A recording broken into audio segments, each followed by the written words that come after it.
Let's see what else we got. Okay.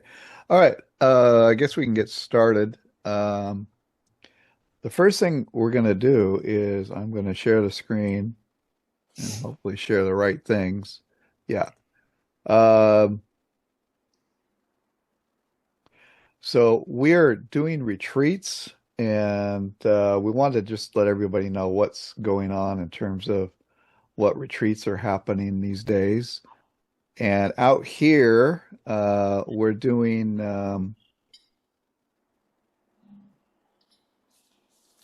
let's see, yeah. So we're doing an October 8th to 12th, a real short one, maybe with local people. We have a little sound healing concert on that one. And then we are starting to think about 2026. You can, if you want to be notified, you can get in and do an application and just click notify. Um, let's see. And then the next retreats that are coming up, oh, yeah, oh, that's this one right here.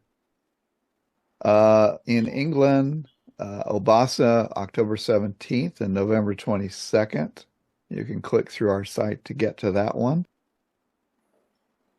And then Delson is actually coming to California to do a retreat. And that one, if you click through here, you will get to here.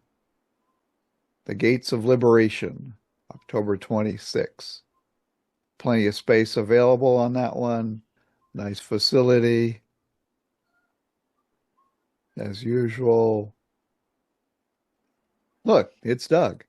Yes. I'm the one that found a place for you guys. Doug's already there on retreat. No, it's a picture of me in the future. Yeah. Right. Right. We post pictures from the future. Be a good trick. Okay. All right. So then there's also this TWIM.network that Jordan is working on, this website. He's trying to post all the retreats that are available here. He has various links, instructors, events.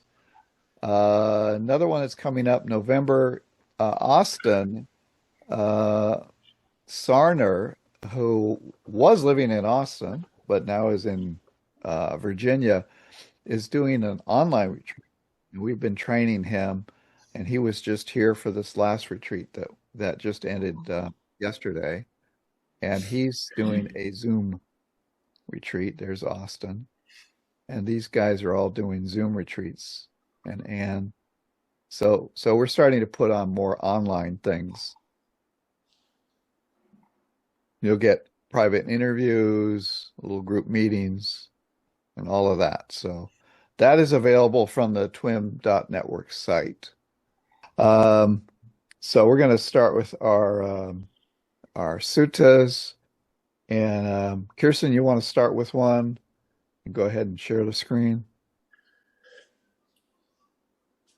Yes.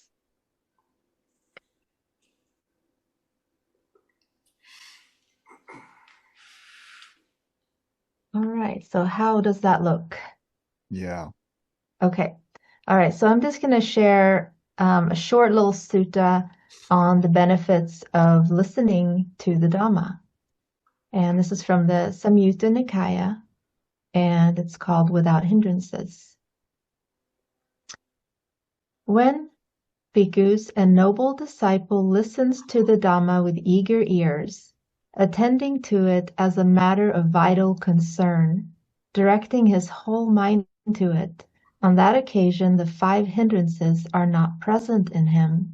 On that occasion the 7 factors of enlightenment go to fulfillment by development. And what are the 5 hindrances that are not present on that occasion? The hindrance of sensual desire is not present on that occasion. The hindrance of ill will, the hindrance of sloth and torpor, the hindrance of restlessness and remorse, the hindrance of doubt is not present on that occasion. These are the 5 hindrances that are not present on that occasion. And what are the 7 factors of enlightenment that go to fulfillment by development on that occasion? The enlightenment factor of mindfulness goes to fulfillment by development on that occasion. The enlightenment factor of discrimination of states or investigation of states. The enlightenment factor of energy. The enlightenment factor of rapture or joy. The enlightenment factor of tranquility. The enlightenment factor of concentration or collectedness. The enlightenment factor of equanimity goes to fulfillment by development on that occasion. These are the 7 factors of enlightenment that go to fulfillment by development on that occasion. When bhikkhus, a noble disciple, listens to the Dhamma with eager ears, attending to it as a matter of vital concern, directing his whole mind to it, on that occasion these 5 hindrances are not present in him. On that occasion the 7 factors of enlightenment go to fulfillment by development. And that's the end of that one. A nice little inspiring sutta. So it sounds like when somebody is fully present and really listening, and they're almost in a state of jhana, their mind is fully there, or when they've successfully done all of the, or put their attention on something, then it isn't jhana. So very good. And this is what we hear sometimes as people will be listening. Well, certainly in the Buddhist time, but even when people are listening to Dhamma talks here, we hear of, occasions. It's rare, but when somebody just really goes very deeply in a talk. I think it's also great to see, because I can see for myself how this happens one by one. The enlightenment factors, how they come up. Okay. So I'll just read this little short one. It's, this is another one on listening to the teaching from the Aññatarabrāhmaṇasutta Nikaya. Mendicants, there are these 5 benefits of listening to the teaching. What 5? You learn new things, clarify what you've learned, get over uncertainty or doubt, correct your views, and inspire confidence in your mind. These are the 5 benefits of listening to the teaching. Okay, short and sweet little sutta. All right. Makes sense to me. Okay, so I'm going to start one. Let's see here, share the screen. And we're going to get a little bit deeper. We're going to go into dependent origination. I had a little insight about this, and I figured I'd share it. All right, this is from the Samyutta Nikaya 12.46, Aññatarabrāhmaṇasutta, a certain Brahmin. At Savatthi, then a certain Brahmin went up to the Buddha and exchanged greetings with him. When the greetings and polite conversation were over, he sat down to one side and said to the Buddha, Master Gotama, does the person who does the deed experience the result? So does the person who does the deed experience the result? The person who does the deed experiences the result. This is one extreme Brahman. Then does one person do the deed and another experience the result? One person does the deed and another experiences the result. This is the second extreme. So we have, the question is, who is experiencing the result of karma? Which is a question came up in the retreat. Well, when I do something, who experiences the result? And the answer here is, well, that same person or maybe somebody else. But the Buddha is saying that this is both extremes. Avoiding these two extremes, the realized one teaches by the middle way. Ignorance is a condition for, well, actually, Sujata's, Bhikkhu Sujata's word choices are a little bit odd. Anyway, formations. Ignorance is a condition for formations. Formations are a condition for consciousness. And this just goes through the whole links of dependent origination. That is how this entire mass of suffering originates. When ignorance fades away and ceases with nothing left over, formations cease. When formations cease, that is how this entire mass of suffering ceases. When he said this, the Brahmin said to the Buddha, "Excellent, Master Gotama, excellent. From this day forth, may Master Gotama remember me as a lay follower who has gone for refuge for life." So what did the Buddha do here? He said, it isn't really a person. It is the links of dependent origination are arising and passing away, and that's all. That's all that's really there. Now, this got me to thinking about this little insight I had, and the question came up, well, what are formations? Now, the Bhante would give the answer, and of course it's the correct answer, but it's not all of it. He would say the formations are bodily, verbal, and mental actions. What are the formations? But I am telling you that no, it's when you move your arm, that's not a formation. When you speak, that's not the formation. What the formation is, it's the map. It's the Buddha's map, actually, but we'll leave that alone. But it's the plan. It's the image that you have. It's like you lay out a plan. That's what you're going to do. It's like you see this idea and the mind clings onto it and says, yes, let's go for that. And then the arm moves or the voice speaks. It's the volition or intention to do those actions. Formations can be volitional in the sense that they are your intention to act. They're not the act themselves, but they are the thought. I mean, you can be walking along and go, "Oh, I think I'm going to go to the dining room." And there is just this image of the dining room, and then you go, "Okay, yeah, I am going to go there." And then you just go off. But there's just that moment of what's going to happen next. And so what can happen here is okay, so let's see here if I can pull this down here. So you have okay, where did I?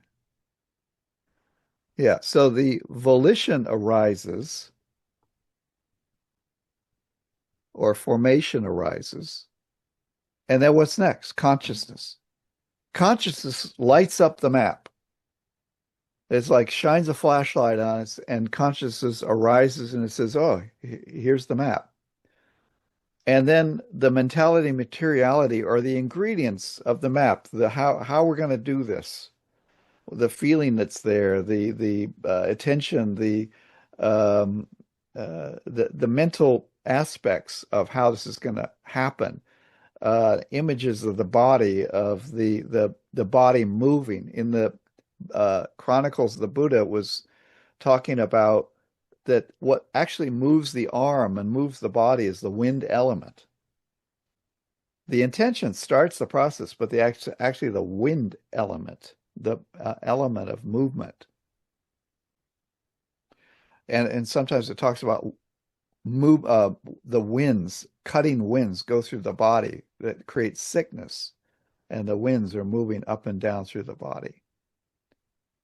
So the mind objects, the body objects arise, and then the six sense bases arise. However, now this is another thing. No, they don't all arise at the same time. It just says the bases arise, and there's 6 of them. And what happens is, let's say there's a sound. Well, then your ear base arises at that point, not your eye base and your tongue base. Just one arises that perceives that. And then you have the full contact, and it comes into consciousness, and it opens up, and everything kind of explodes in the mind to see what it is. But the other thing is, we think that this is like a serial thing. It goes one after another, like the formations arise and consciousness. That's actually not true. It's actually that contact. There is a contact, say, with the ear. There is a vibration, and then the formation arises and says, "What's that? You know, who is home? Who is here?" And then consciousness, and it says, "Well, I'll go listen to that," and then consciousness will shine, etc. And then it actually contacts with that sense base. So my feeling is that there is a sound at the ear, but you don't hear it yet. The formation arises to go, "Oh, there's a sound." It's like the person inside the house there's a knock on the door, and then they hear the knock, but they don't know who it is yet. There's no contact with the person yet. And then they go to the door and they open the door. The 6 sense base is open, and there's contact. And then there's feeling, oh, there's this person. Oh, I don't like them, and so on, like that. So I was just having some thoughts about this kind of thing. Does anybody have any thoughts about that? Yeah, David. So when I think of, and if I'm trying to understand what you're saying, when I think of formation, it's that that first movement in mind, in consciousness, before, like you said, everything else rolls off after the fact. But Mhm. it's that first occurrence. It's that then craving latches onto and starts its whole rigmarole, I would call it, of the plan of what we're going to do, and we're going to go do this, and I'm going to get up, and I'm going to move my arm, or whatever the case may be. Yeah, but there's no craving there. I mean, No, the craving comes after, I say. Yeah, yeah, That's what would keep the formation going and produce all the yeah. activity that would ensue. Hmm. Am I understanding correctly? Who knows? Well, I mean, you're saying that the action happens first? No.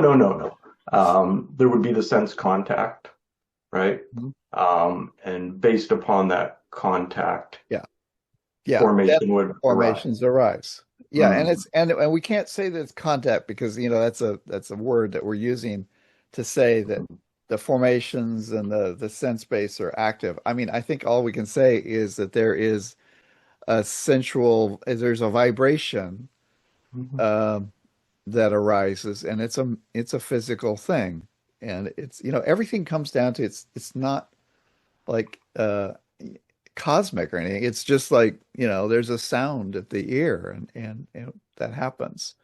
And then what happens? We're just trying to describe physically what is going on here. And I'm sure that, I mean, a neuroscientist would, pretty much agree with this kind. I mean, they talk about that there's movement in the mind before contact, before you hear it. I mean, they've seen that there's just a moment before that happens. Doug, I mean, is that your understanding? Yeah, it is, and the only thing I keep hearing in this, which inevitably creeps in because of the language, is just to be clear about it. Is there's nobody doing it. As U Tejaniya says, there's nobody meditating, but meditation is happening. Yeah. And that's one we really have to play with. It's because think that I'm meditating, then there's an identification with it, and that's a whole other thing. Mm-hmm. Mm-hmm. But neurologically, these things just happen. Yeah. Yeah. There was no control at all. I mean, the thing that happened first was the sense base was hit. You didn't think first. You are just reactions to Well, everything that's coming in. you are not. There are just reactions, Yeah, yeah, and right. we You, identify with it, and that's where the seduction is, and it all sort of slides away at that. yeah, yeah, yeah, And really, yeah, that's the ignorance, is the Yes, sense that there's a self that this is occurring to instead of just impersonal, universal processes that are occurring. yeah, yeah. yeah. And in the chat, yeah, Bhante Punaji described formations as preparations. Actually, is Yanananda, I believe, is preparations and ingredients. And that's another way of saying that these are just little pieces that are starting to develop into this, into the action that happens. Um, am I speaking from my direct experience? Well, I'm kind of, but you cannot see this process because it hasn't really happened until you hear what that object. But there is but I guess in the intentions to go and do things, you can see the intention arise because you are grabbing onto that thought. And that I think, in terms of a mental intention, uh, the intention arises and then it hits the mental sense base, and you go, aha, I want to go to the store. But that's been developing as a thought, and then it hits, and then craving arises on that. Go, yeah, I like that idea. Um, I will tell you, in my meditation, at times, if you are in a quiet mind, you can see the Buddha keeps flashing. Oops, internet unstable. I thought that was one of your thoughts. Yeah. But in the quiet mind, I've noticed at times there can be a light that it's kind of goes on like that Buddha that arises. And then if you notice, you hear something. So there's this like light, and then you hear something, or a sort of a movement. And if you notice at the sense base, something happens. You see something, you taste something, you feel something. So uh, that's something to look for in your meditation. To see, you see lights, you see movements.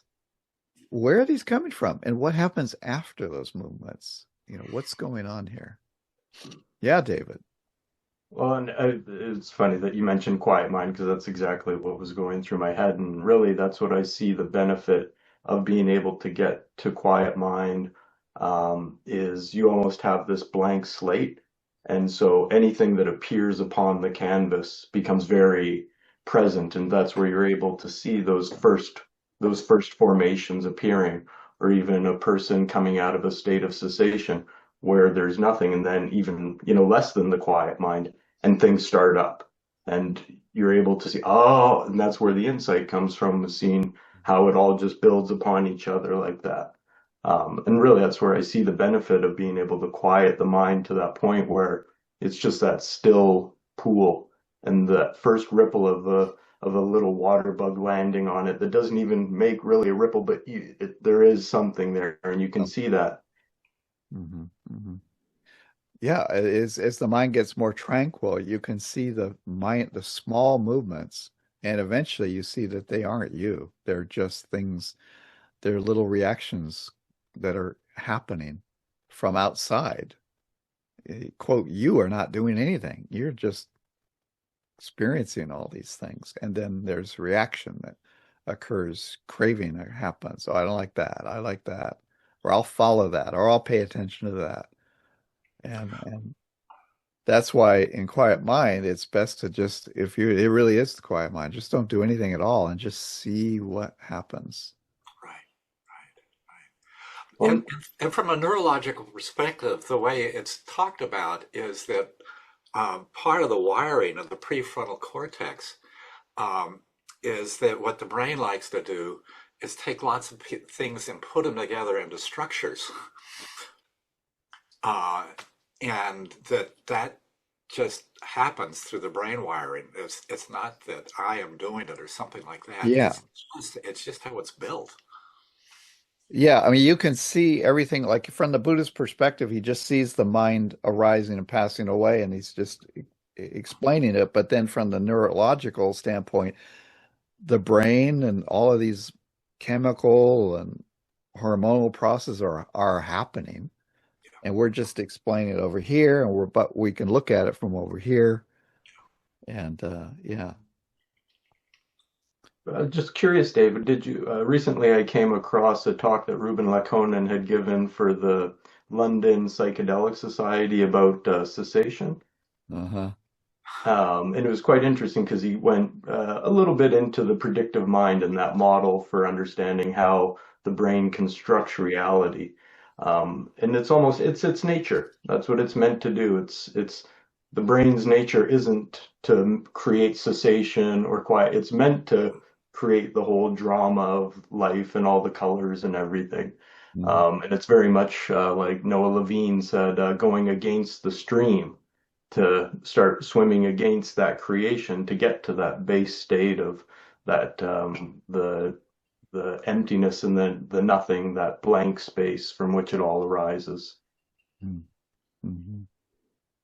Yeah, I think, and another part of formations is that we're just like this empty jar here, and there's things that are coming in constantly. But when you get into cessation, your mind is not, it's decided that it's not going out constantly, and like it can go out 100,000 times a moment. And those are all formations. I'm going to listen to that. I'm going to see that. I'm going to see it. And that's consciousness. That is what we explain as being conscious and being alive. And it's just these millions of formations that are just going, and there are millions of you. And when one arises and it listens, and then it disappears and you just died, and then you come into existence again.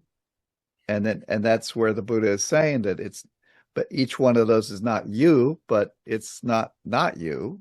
It's just the process.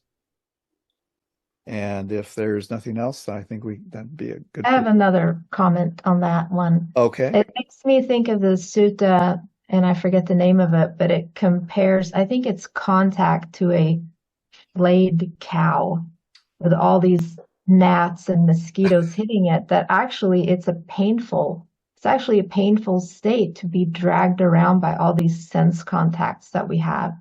And to, Right. it's a tiresome, constant going after all these things. Yeah. And there was somebody on this retreat who had an experience, and I think it's okay to say, where their mindfulness was so sharp that they were able to notice, they were eating and noticed each little individual taste and flavor, and just were right there with it, just seeing every little thing without getting carried into anything, and just having joy in. I think of it as kind of, you get carried away by all the senses that are hitting you. But with mindfulness, you can just stay right there and just see everything just as it arises. Yeah, I think I've noticed at times with eating that there is the texture is there and then the flavor arises. Not sure why that is, but then it's like there's a texture and the craving is not there yet. There's a texture and then there's a flavor, and then there's like, oh, I like that flavor. But at first there's just a sensation, I suppose, the feeling.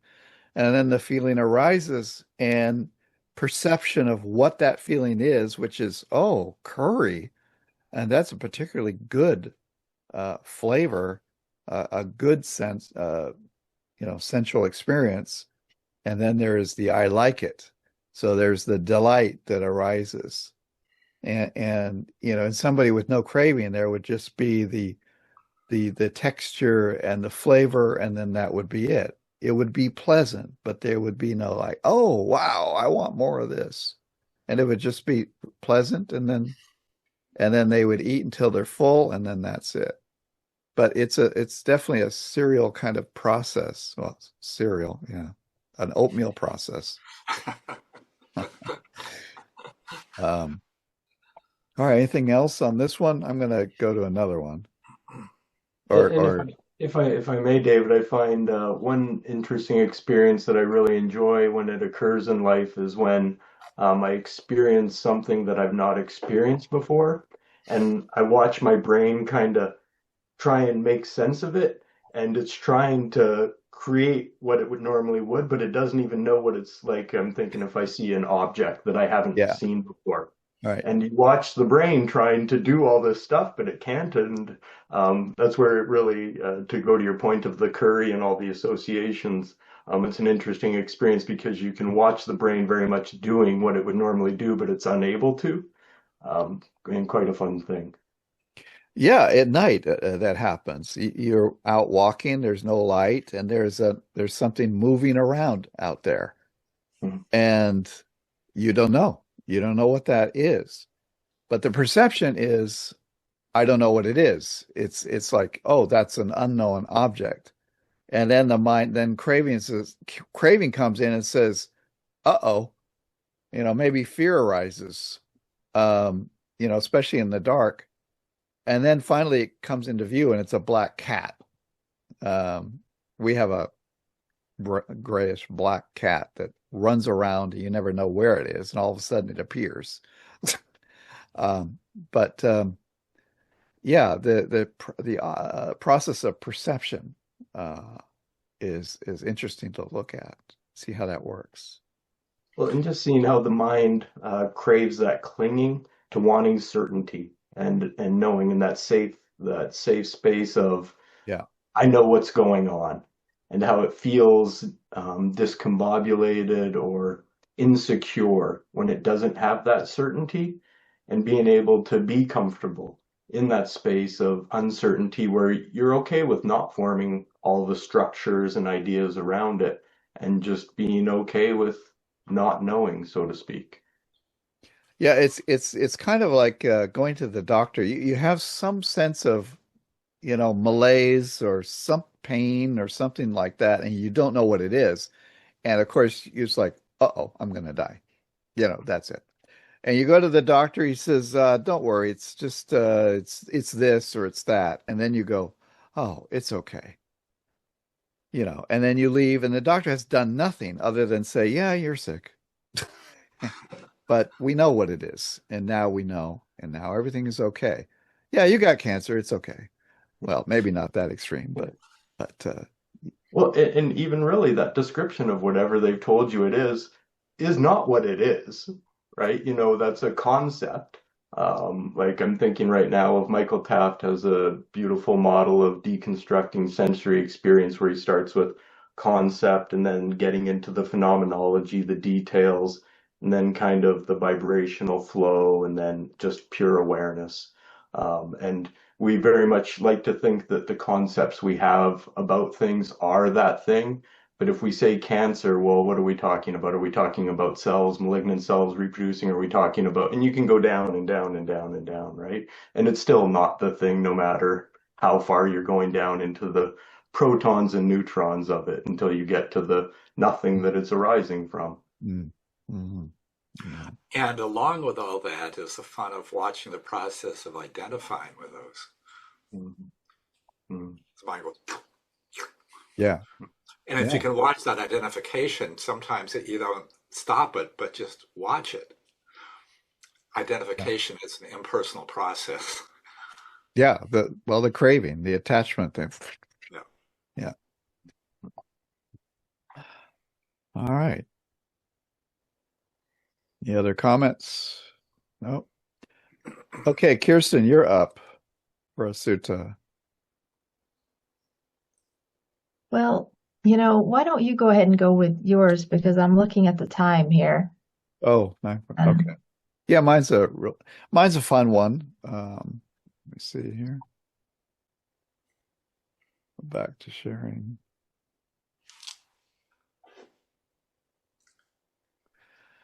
So, Reading Faithfully had, I think, the month they're talking about death, things to do with death, and this is kind of an interesting one.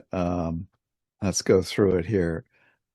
A Brahmin was crying over his dead son's grave when he saw a grieving Deva, or heavenly being, who was disguised as a young man. Brahmin: my dear child, you are very handsome, wearing polished earrings, and he's speaking to the Deva, garlands and sandalwood cream. You are weeping, holding your head in your hands in the middle of this forest. Why are you crying so sadly? Deva: I have received a bright golden chariot, but it does not have wheels. That is why I am so sad. I am about to commit suicide.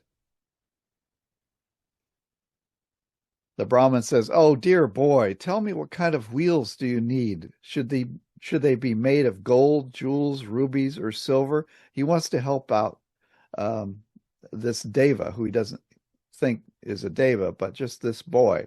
I'll give you a pair of wheels made from anything.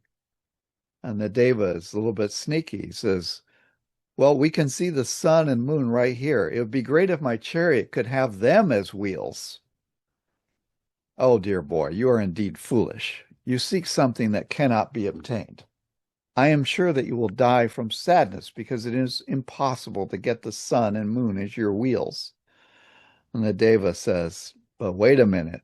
We can see the sun and moon moving in the sky. We can see their color and tracks. But when someone dies, one can never see them again. So who is more foolish, you or me? You are crying over your dead son, who cannot even be seen, and I am crying over something that can be at least seen. So the Brahmin he's been crying over the son that he's lost, as we find out at the beginning. He was crying over his dead son's grave when he saw a grieving Deva who was disguised as a young man. So the Deva comes in to teach him a little lesson.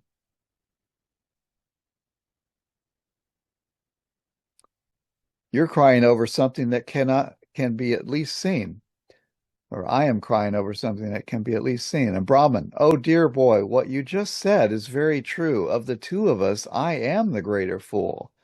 I am crying to get my dead son back, like a childish boy crying to obtain the moon. My heart was burning with sadness over the death of my son, like when ghee is poured onto a fire.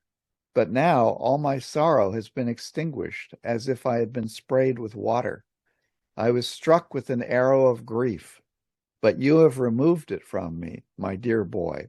Having heard your advice, I have become tranquil and cool, with the arrow of sorrow removed. I no longer grieve or weep.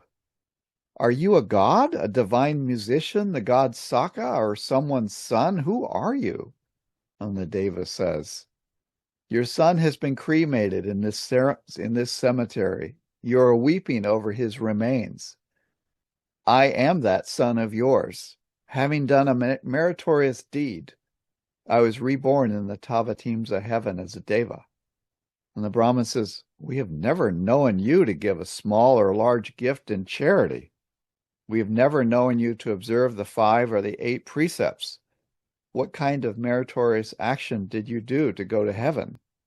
And the Deva says, do you remember when I was very sick and lying sadly on a bed outside our house? One day, all of a sudden, I saw the Supreme Buddha, who had great wisdom and a pure mind, and who had realized everything about this world. I was very happy and had confidence when I saw him. I quickly worshipped him. That was the only meritorious action I did to have to come to this heaven. The Brahmin says, it is wonderful. Just mere worshiping has resulted in a great happiness. Without delay on this very day, I happily place confidence in the Buddha. I go for refuge to the Buddha.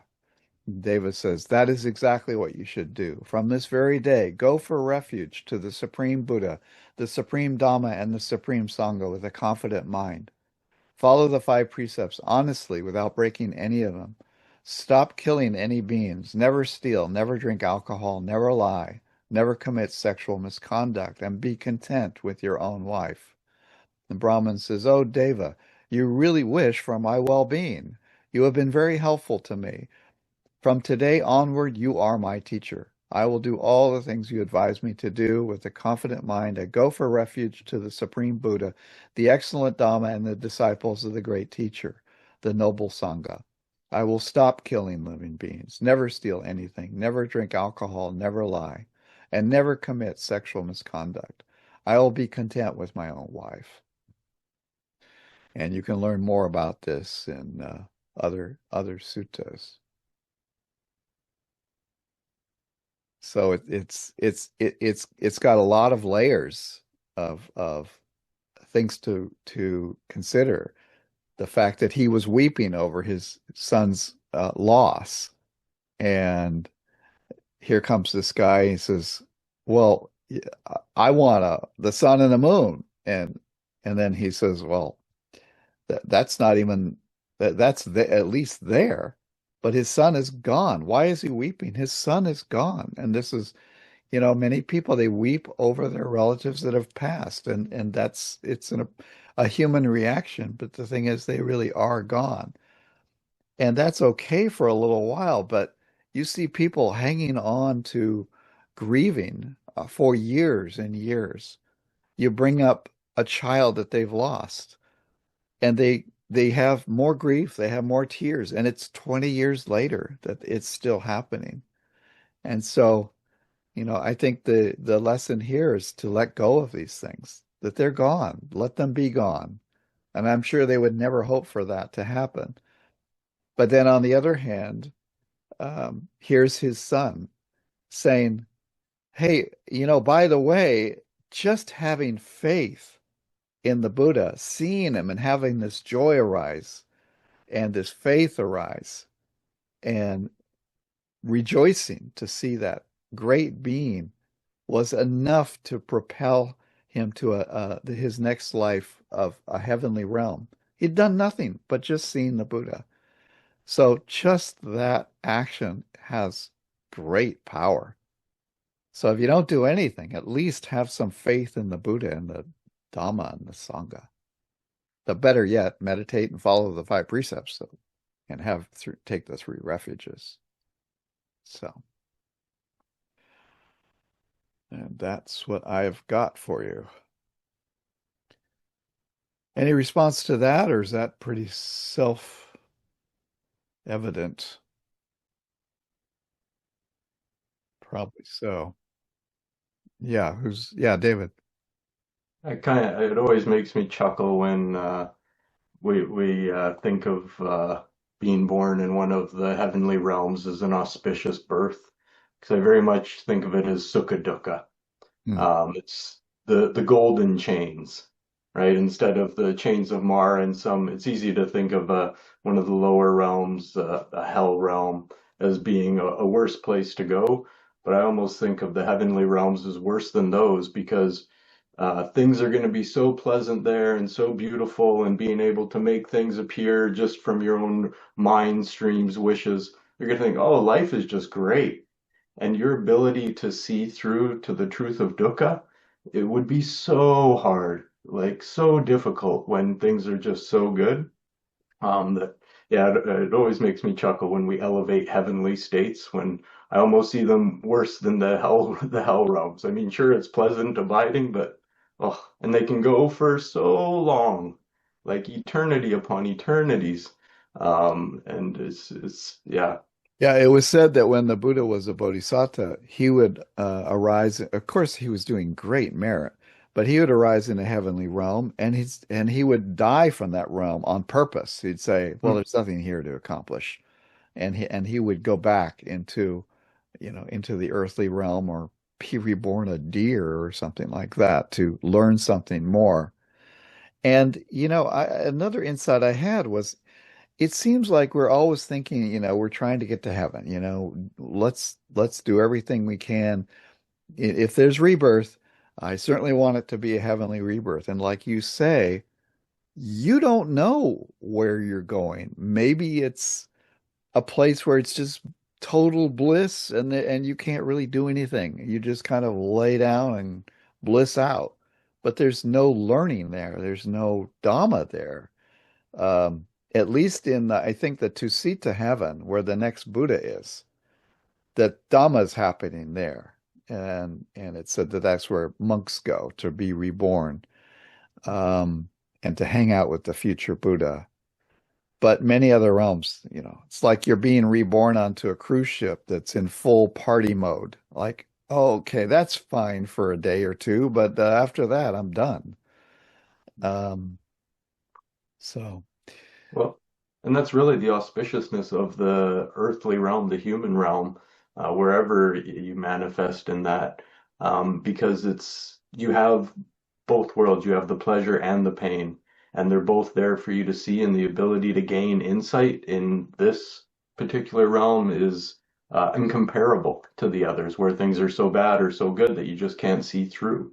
But the Buddha always focusing on the middle path. This really is just the most auspicious birth a person could ask for all its, joys and terrors. And yeah, and that's the reason for all its joys and terrors, because you need a combination of those things to see the craving arising and to let it go. But it can't be all terror, and it can't be all happiness, because then the mind doesn't see anything. It's involved and wrapped into one or the other. It needs a rest, it needs a space, to see these things. But another David has raised his hand. Yes, thanks, David, my doppelganger. Yeah, and thank you for today's talk. Yeah, that was a great reading that you just offered, extinguishing one's grief. I guess it's extinguished when it's extinguished. I mean, my sister's husband died 20 years ago, and she's still grieving, and I can see it as attachment. She perhaps doesn't. I don't know what she sees, um, but yeah, just me doing my own work and coming back to my practice and experience around impermanence and attachment, even attaching to this thought that my practice will take away or force the extinguishing. Like I said, it'll be extinguished when it's extinguished. Maybe that's my illusion that it will be extinguished. I know, enlightenment, nibbana, and then to the suffering. That's fine. But what I'm feeling just around all this, because impermanence has slammed me in many different ways recently, and I mean the truth of impermanence. And I'll take from this teaching today, this transmission, that yeah, it'll end when it ends, but to just meet it, meet the pain of impermanence and my attachments, and try to learn from it and release or rest, open up to it as best as I can. So yeah, thank you. Just wanted to share. Yeah, grief is a big deal because we've all lost people. And, we love those people, and we wish that they had not gone away. And they went away and they left us. And we want them back.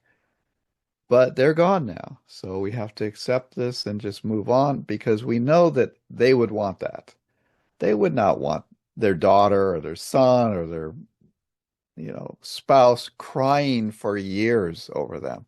They may be in a wonderful place and just having the time of their life in the heavenly realms. Why are you crying over me? I'm having a great time. Why don't you come on up and join me? But who knows where beings have gone to? We don't know. Anything else, or we can? It looks like it's about 10, so I'm going to close it off. So I'll go ahead and share merit. Let's see, believe here.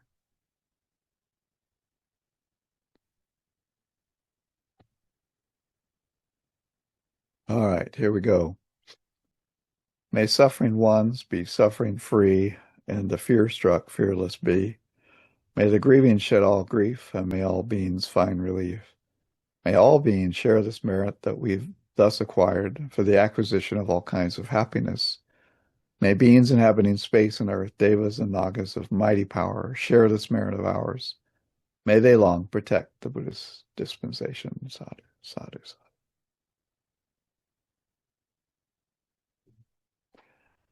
Okay. Thanks for joining, and Delson will be with us next week. Bye. Bye. Thank you.